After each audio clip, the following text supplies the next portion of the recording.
नमस्कार दोस्तों। आज हम गंगा रिवर सिस्टम यानी कि गंगा नदी तंत्र के बारे में जानेंगे। तो चलिए शुरू करते हैं। गंगा नदी भारत की सबसे लंबी नदी है। इसकी कुल लंबाई 2525 किलोमीटर है। गंगा नदी दो देशों से होकर गुजरती है, एक बांग्लादेश और भारत।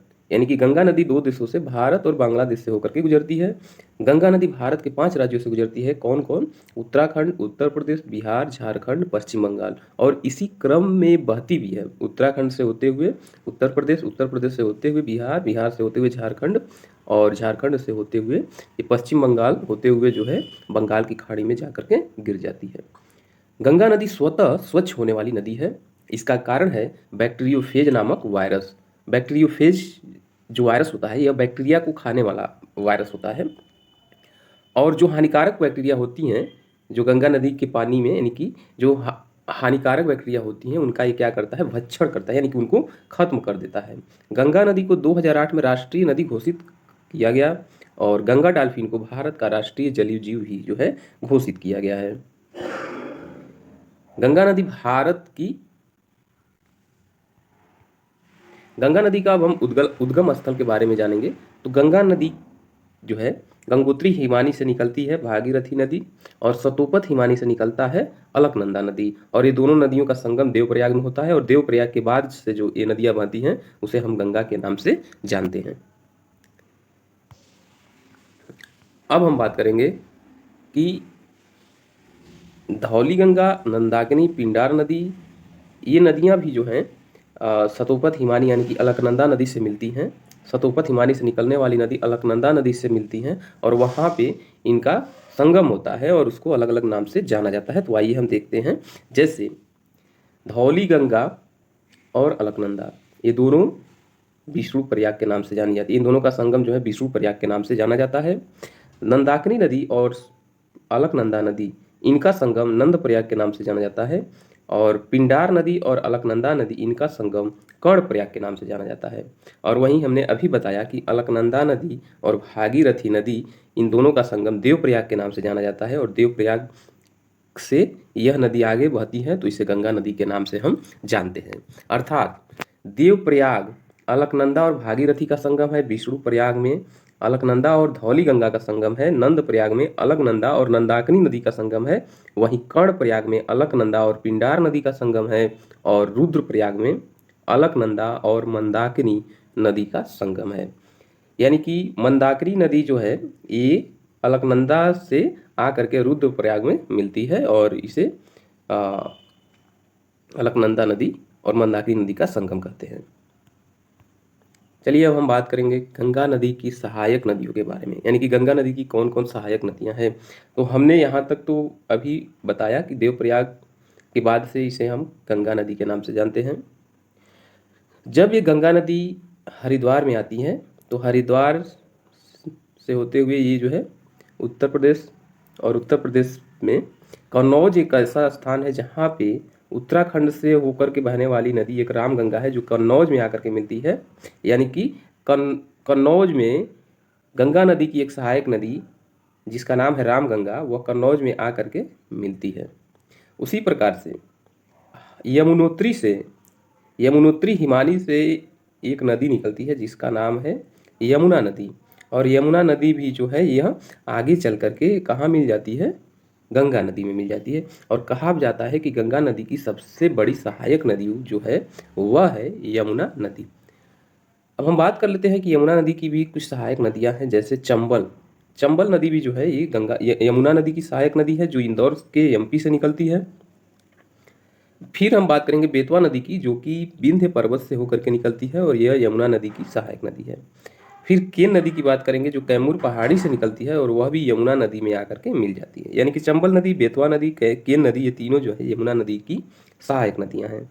और यह सभी प्रयागराज में, यानी कि ये यमुना नदी आगे चल करके प्रयागराज में आकर के मिलती है। फिर उसके बाद से प्रयागराज से होते हुए गंगा नदी गाजीपुर जाती है। गाजीपुर में फुलहर झील से निकली हुई गोमती नदी, फुलहर झील से निकली हुई, जो कि पीलीभीत में है, उत्तर प्रदेश के पीलीभीत जिले में फुलहर झील है, जहाँ से गोमती नदी निकलती है, और वह गाजीपुर में आ करके मिल जाती है। गोमती नदी पे बसा हुआ शहर लखनऊ है। गोमती नदी पे बसा हुआ शहर लखनऊ है और यह गोमती नदी गाजीपुर में आकर के गंगा के साथ मिल जाती है। उसके बाद गाजीपुर से यह बिहार में छपरा से प्रवेश करती है। यह बिहार में छपरा से प्रवेश करती है और छपरा में नेपाल से निकलने वाली दो नदियाँ, एक है काली नदी और एक है कर्णाली नदी। काली नदी को भारत में शारदा नदी के नाम से जाना जाता है और कर्णाली नदी को भारत में घाघरा नदी के नाम से जाना जाता है। और ये दोनों नदियाँ जब मिलती हैं तो आगे इसको घाघरा के नाम से जानते हैं और ये घाघरा नदी छपरा में आकर के गंगा नदी से मिल जाती है। उसके बाद ये छपरा से होते हुए पटना पहुंचती है और पटना में अमरकंटक पहाड़ी से निकलने वाली सोन नदी आ करके यह पटना में गंगा नदी से मिल जाती है। और उसके बाद पटना से होते हुए ये सोनपुर पहुंचती है और सोनपुर पहुंचने के बाद वहाँ पे नेपाल से गंडक नदी जो निकलती है वह गंडक नदी सोनपुर में आ करके मिल जाती है। सोनपुर में आकर के गंडक नदी गंगा नदी से मिल जाती है और उसके बाद सोनपुर से होते हुए यह कुर्सेला पहुंचती है और फिर कुर्सेला में नेपाल से निकलने वाली जो कोसी नदी जो कि बिहार का शोक कहा जाता है वह आकर के कुर्सेला में गंगा नदी से मिल जाती है। यानी कि कोसी नदी जो नेपाल से निकलती है वह कुर्सेला में गंगा नदी से आकर के मिलती है।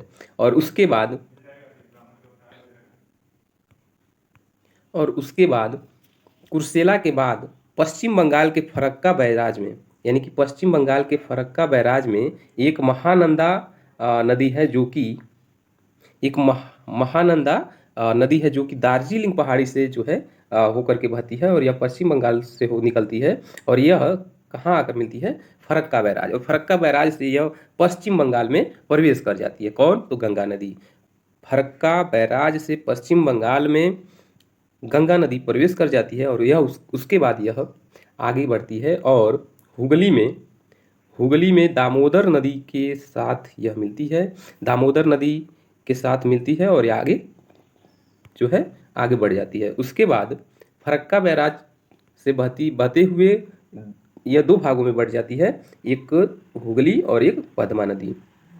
यानी कि पश्चिम बंगाल में जो है इसे हुगली के नाम से जाना जाता है। पश्चिम बंगाल में गंगा नदी को ही जो है हुगली के नाम से जाना जाता है। और जब यह बांग्लादेश में प्रवेश करती है, यानी कि जब यह बांग्लादेश में गंगा नदी बांग्लादेश से होकर बहती है तो वहाँ पे इसे पद्मा नदी के नाम से जाना जाता है।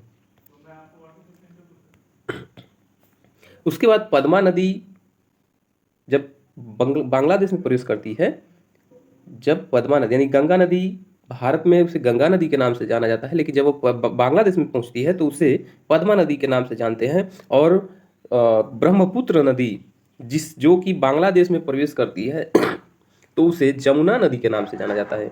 यानी कि यहाँ पद्मा नदी और जमुना नदी, और एक है मेघना नदी जो कि यह भी बांग्लादेश से होकर के बहती है। और मेघना नदी जो है वह ये पद्मा और जमुना दोनों से आकर के मिल जाती है और मिलने के बाद आगे इसे मेघना के नाम से जाना जाता है। यानी कि बांग्लादेश में पद्मा नदी जो कि गंगा नदी का भारत में जिसे गंगा नदी के नाम से जाना जाता है वह बांग्लादेश में पद्मा नदी के नाम से जानी जाती है। और भारत में जिसे ब्रह्मपुत्र नदी के नाम से जाना जाता है वह बांग्लादेश में जमुना नदी के नाम से जाना जाता है। ये नदियाँ आपस में मिलने के बाद यह मेघना नदी से आकर के मिल जाती है और उसके बाद इन मिलने के बाद इस नदी को मेघना नदी के नाम से जाना जाता है। और मेघना नदी जा करके सुंदरबन डेल्टा में गिर जाती है और जहाँ पे यह विश्व का सबसे बड़ा डेल्टा का निर्माण करती है। अब हम बात करेंगे डेल्टा क्या है। तो डेल्टा प्रायः उस भूभाग को कहा जाता है जो नदी द्वारा लाए गए अवसादों के संचयन से निर्मित होता है। विशेषतः नदी के मुहाने पर जहाँ वह किसी समुद्र में गिरती है इस भूभाग का आकार साधारणतः त्रिभुज जैसा हो जाता है। यानी कि गंगा नदी या फिर ब्रह्मपुत्र नदी जहाँ से चलती हैं वहाँ से यह क्या करती हैं कि छोटे छोटे कणों को लेकर के चलती हैं, छोटे छोटे टुकड़ों को लेकर के चलती है, धूल और मिट्टी के अवक्षेपों को लेकर के चलती है, अवसादों को लेकर के चलती है और ये आगे उन्हें लेकर के और बहती हुई चली जाती है। और एक ऐसा स्थिति आता है कि ये जो है जिस मुहाने पे गिरती हैं उस मुहाने पे एक त्रिभुजाकार आकार का जो है एक त्रिभुजाकार आकार का ये शेप बना लेती हैं जिसे डेल्टा कहा जाता है। और ये देखिए यहाँ पे जो है ये जो डेल्टा बना हुआ है ये कैसा है, त्रिभुजाकार शेप का है।